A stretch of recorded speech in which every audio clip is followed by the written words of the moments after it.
আজ আমরা আলোচনা করব তৃতীয় শ্রেণীর আমাদের পরিবেশ থেকে দ্বিতীয় পর্যায়ক্রমিক মূল্যায়নের 13 নম্বর স্কুলের প্রশ্ন উত্তর নিয়ে। প্রথমে বলেছে, দেখো সঠিক উত্তরের তলায় দাগ দাও। কয়ের প্রশ্ন আছে, সিনথেটিক উল তৈরি হয়, উত্তর হবে খনিজ তেল থেকে। ক্ষয়ের প্রশ্ন, যারা কাঠের কাজ করেন তাদের ছুতোর বলে।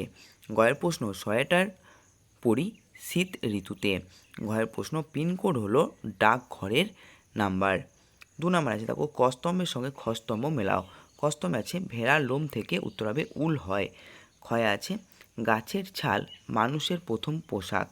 গয়ের প্রশ্ন, যাদের নির্দিষ্ট বাড়িঘর নেই যাযাবর বলে। জল ঠান্ডা থাকে মাটির কলসিতে। 3 নম্বর আছে, বাক্যটি ঠিক হলে সত্য, ভুল হলে মিথ্যা লেখো। কয়ে আছে পাট হলো পাট গাছের আঁশ, সত্য।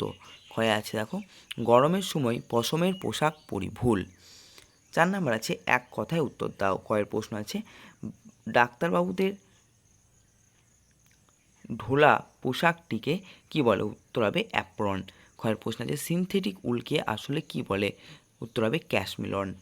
5 নম্বর আছে, নিচের ছকটি পূরণ করো। দেখো বাম দিকে আছে বাড়ির অংশের নাম আর ডান দিকে আছে কাজ। তো প্রথমে আছে ছাদ। ছাদের কাজ হচ্ছে রোদ ঝড় বৃষ্টির হাত থেকে বাঁচার জন্য। এবার আছে দেয়াল। চোর ডাকাত পশু পাখি হঠাৎ করে যাতে বাড়ির ভিতরে ঢুকে না যায়।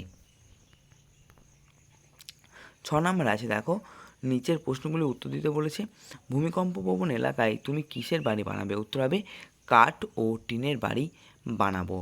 ক্ষয়ে আছে, কয়েকটি প্রাচীন জীবিকার নাম লেখো, উত্তর হবে শিকারি, কামার, কুমোর, শাঁখা ফেরি, পুতুল ফেরি ইত্যাদি। গয়ের প্রশ্ন, পাকা বাড়ি তৈরি করতে কী কী উপাদান লাগে, উত্তর হবে রড, বালি, সিমেন্ট, পাথরকুচি, ইট, এই সমস্তগুলি লাগে।